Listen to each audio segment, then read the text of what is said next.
que d'après toi, il n'y a pas de pasteur sérieux. Si il n'y a pas de pasteur sérieux au Congo, maintenant il y a des pasteurs sérieux où?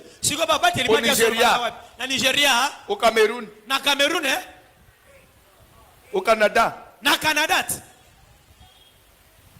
Et vous êtes là en train d'être distrait, de suivre des bêtises comme ça. La Bible dit, sauvez-vous de cette génération méchante.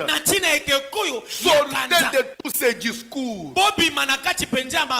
Obéissez à vos conducteurs. On ne parle pas de conducteurs de train. On ne parle pas de conducteurs de poids lourds. Pas de conducteurs de... Le bus là, national, ça s'appelle comment? Transco. Pas de conducteurs de Transco. Quel conducteur? Obéissez. Et ayez pour eux de la déférence. Car ils veillent sur vos âmes comme devant en rendre compte. La Bible dit qu'il veille sur vos âmes. Des personnes physiques. Ceux qui vous conduisent dans les choses de Dieu veillent sur vos âmes. Je vais vous dire une chose. Pourquoi on dit il veille sur vos âmes? J'explique. De l'autre côté, quand on a lu, toujours dans les actes des apôtres, on a dit ceci. Amen. Alléluia. Alléluia. Le nombre de disciples s'augmenta ces jours-là environ 3000 quoi? On a dit 3000 personnes. Non. On dit 3000 âmes. À l'église, nous ne parlons pas des gens. Vous n'êtes pas des personnes. Vous n'êtes pas des esprits. Vous n'êtes pas des corps. Vous êtes des âmes. Donc les gens qui sont à l'église, ce sont des âmes de Dieu. On parle des âmes. C'est pourquoi le pasteur ne veille pas sur votre corps. Ici, vous n'êtes pas un corps. Vous êtes une âme sauvée par Jésus. Dieu ne nous a pas établis sur des corps, mais il nous a établis sur des âmes.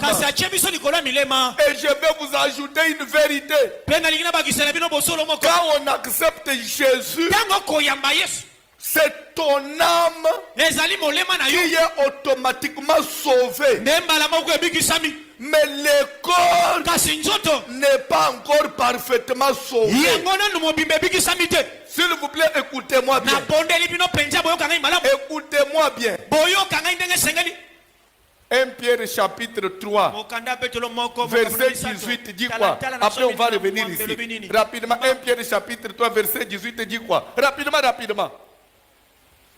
Mais croissez dans la grâce et dans la connaissance de notre Seigneur et Sauveur Jésus. C'est ça? 1 Pierre 3, 18, c'est ce qu'il lit. Ah.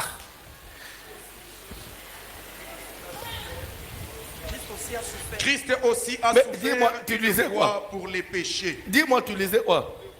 2 Rois, 2 Pierre. Ok, dis maintenant 1 Pierre. Christ aussi a souffert une fois pour les péchés. Tu veux bien ce verset-là? Lui juste pour des injustes, afin de nous amener à Dieu, ayant été mis à mort. Ah, c'est cette phrase-là. Ayant été mis à mort quant à la chair, c'est-à-dire quoi? Jésus était Dieu. Pourquoi j'ai pris ce verset? C'est pour corriger ceux qui vous disent comment quelqu'un qui a le Saint-Esprit, quelqu'un qui est racheté par Dieu, quelqu'un qui est né de nouveau, peut-il être possédé? S'il vous plaît, quand on est né de nouveau, le diable ne possède pas l'âme. Quand on accepte Jésus, la première des choses qui est sauvée en toi, c'est l'âme. Mais le corps, le diable peut les toucher parce que nous sommes encore sur la terre. Raison pour laquelle Jésus lui-même est Dieu. La Bible dit quand à la chair, le diable a maltraité la chair. Mais quand, mise à mort quant à la chair, est rendu vivant, quant à l'esprit, c'est-à-dire ce que le diable ne peut pas tuer, c'est ton esprit, c'est ton âme. Mais le corps peut subir encore des troubles, des complications étant sur la terre. Maintenant la rédemption, c'est le salut de l'âme. La délivrance, c'est le salut du corps. Vous n'avez pas bien compris. Même Jésus était Dieu. Oui ou non? Lorsqu'il a fallu que le diable le touche, il ne l'a pas touché. S'il vous plaît. Satan n'a pas touché Jésus. Satan n'a pas mis Jésus à la croix. On n'a pas frappé Jésus. Jésus n'a-t-il pas pleuré? Mais la Bible dit tout ça. C'était au niveau de quoi? C'était dans la chair. Mais quant à l'esprit, le diable ne pouvait pas toucher. Pourquoi? Parce que l'esprit était l'esprit de Dieu. Quant à l'esprit, il était Dieu. Quant à la chair, il était homme. Quand on donne sa vie au Seigneur, ton âme est sauvée. Mais nous sommes encore sur la terre. Le corps peut être persécuté. Le corps peut subir des pressions. Tu peux tomber malade. Tu peux avoir des cauchemars. Tu peux manquer du mariage. Vous pouvez avoir des problèmes de maternité. Mais ça ne voudrait pas dire que tu n'es pas sauvé. Ça, c'est quand à la chair. S'il vous plaît, suivez le passage que j'ai donné. Exode chapitre 3. Dieu dit ceci. La Bible dit Moïse faisait paître les troupeaux de son beau-père Jéthro, qui était sacrificateur de qui? De Mandian. Quand on dit Mandian, ça veut dire Mandianite. Le beau-père de Moïse. Quand on dit sacrificateur de Mandian, c'était un féticheur. Parce que chaque peuple avait leur Dieu. Les dieux de Mandianite n'étaient pas les dieux véritables. Vous comprenez?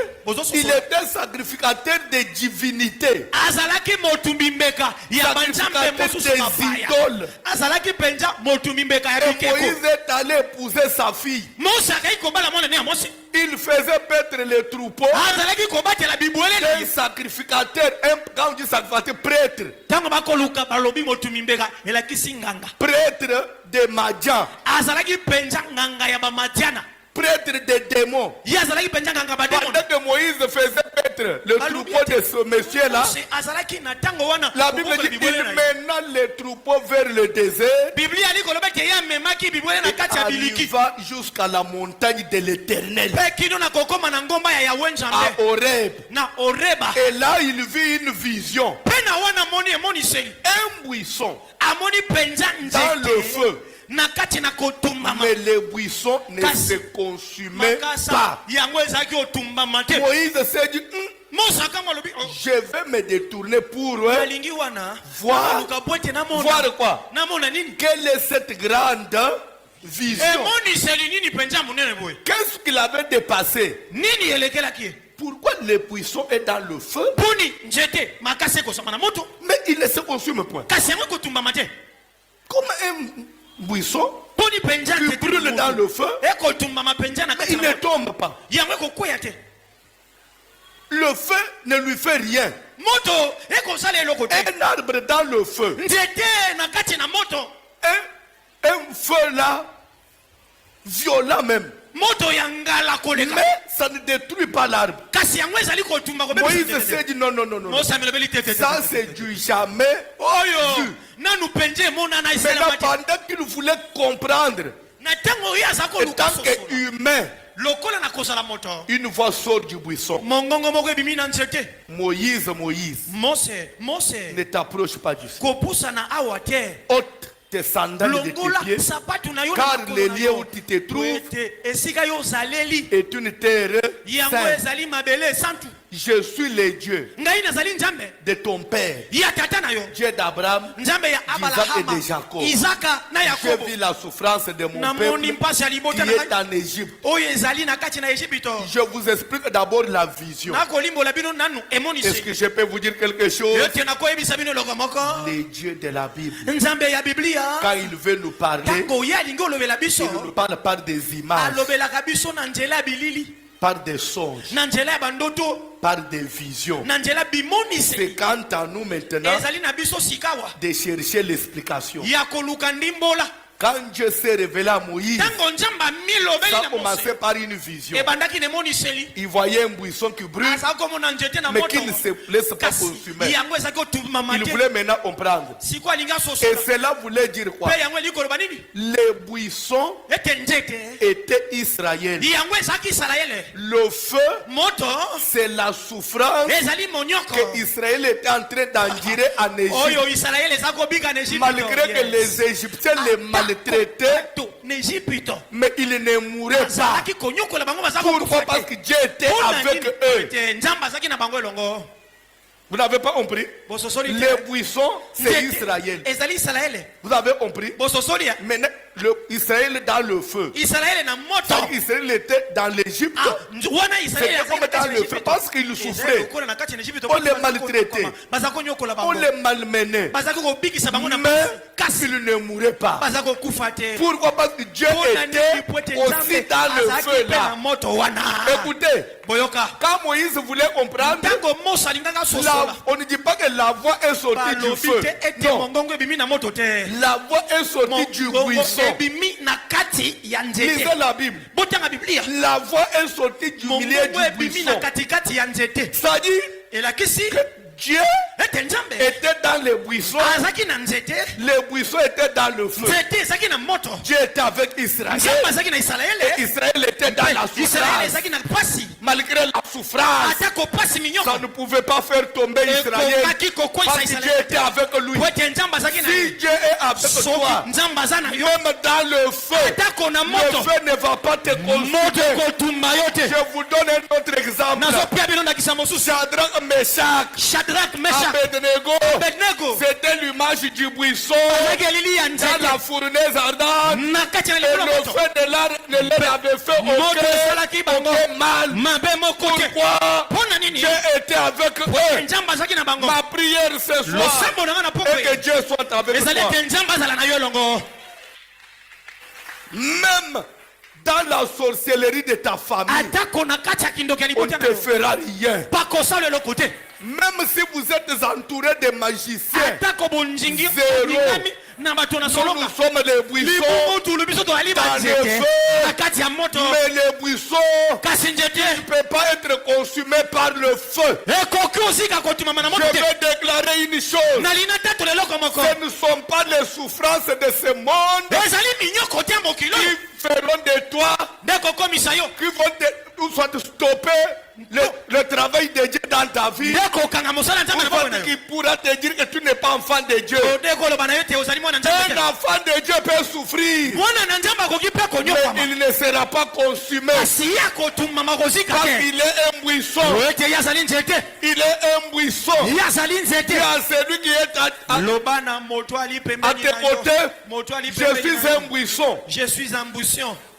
Quelle est la différence entre un buisson et un arbre? Parce les buissons, c'est aussi une espèce d'arbre. Même pourquoi on n'a pas parlé de l'arbre, on parle du buisson. Les buissons, c'est un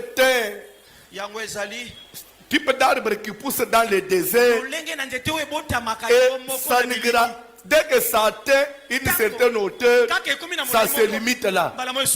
Ça ne peut jamais devenir grand. Ça se limite seulement comme ça. Petit comme ça.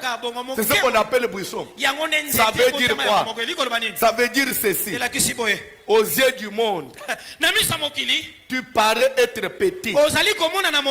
Aux yeux de la famille, tu parais être rien. Tu es petit, c'est vrai. Mais il ne faut pas mettre ta tête par terre. Des fois, ils se disent, il faut leur dire, je suis un petit buisson. Mais le feu ne me fera. N'ayez pas peur de leur taille. David, devant Goliath, David était un buisson devant un grand feu. Mais le feu ne l'a pas consumé. Lorsque Goliath regardait David, il voyait un petit enfant. Il voyait un petit buisson. Attention avec le petit buisson. Va dire aux grands de ta famille, je suis un petit buisson.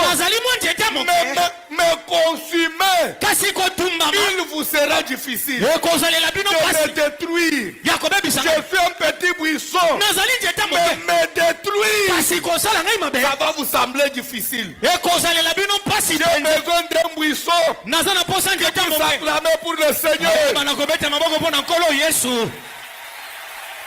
Je vais citer. Je suis à la fin. Je vais conclure mon message. Et la voix sort du buisson. La voix n'est pas sortie du feu. La voix est sortie de quoi? Le feu, c'est l'Égypte. Le feu, c'est le jugement. Le feu, c'est la tribulation.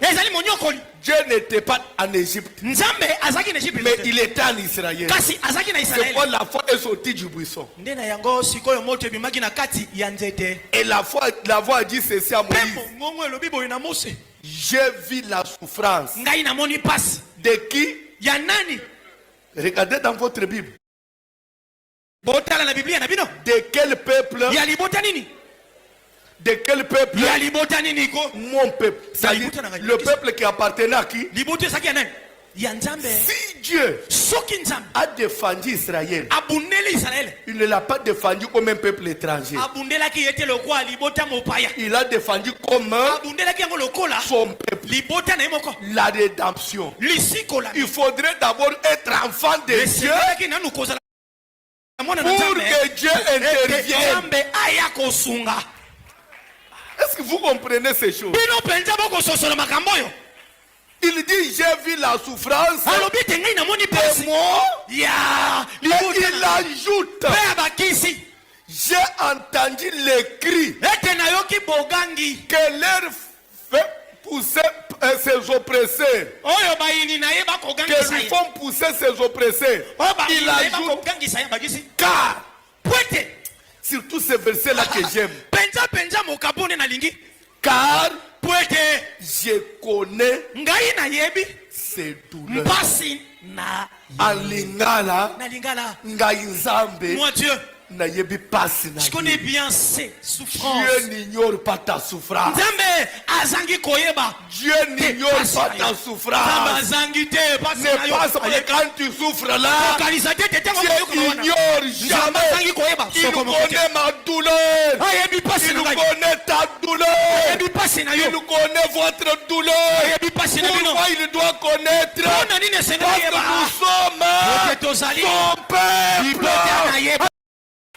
Souffrez sur la terre comme enfant de Dieu. Ne souffrez pas comme meurtrier. Ne souffrez pas comme Kuluna. Ne souffrez pas comme brigand. Souffrez comme enfant de Dieu. Même en dernière minute, ton rédempteur se lèvera comme il s'est élevé à l'époque Job, va dire à vos oppresseurs, faites-moi tout ce que vous voulez. N'oubliez pas que mon rédacteur existe. Je suis venu dire quelque chose à toi.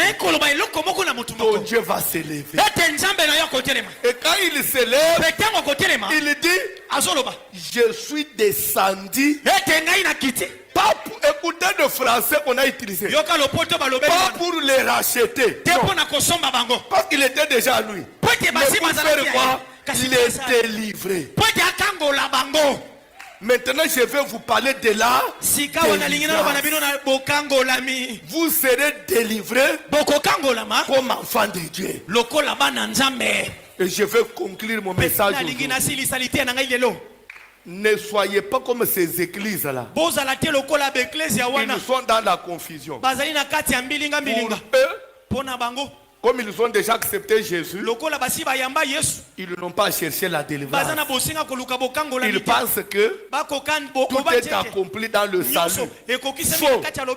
Ils sont dans l'erreur et ils vont souffrir. Toi aussi, qui as compris que étant enfant de Dieu, on peut chercher la délivrance. Quand tu cherches la délivrance, ne néglige pas aussi l'aspect d'être enfant de Dieu. Parce que maintenant, ceux qui cherchent la délivrance, l'aspect péché, crainte de Dieu, respecter Dieu,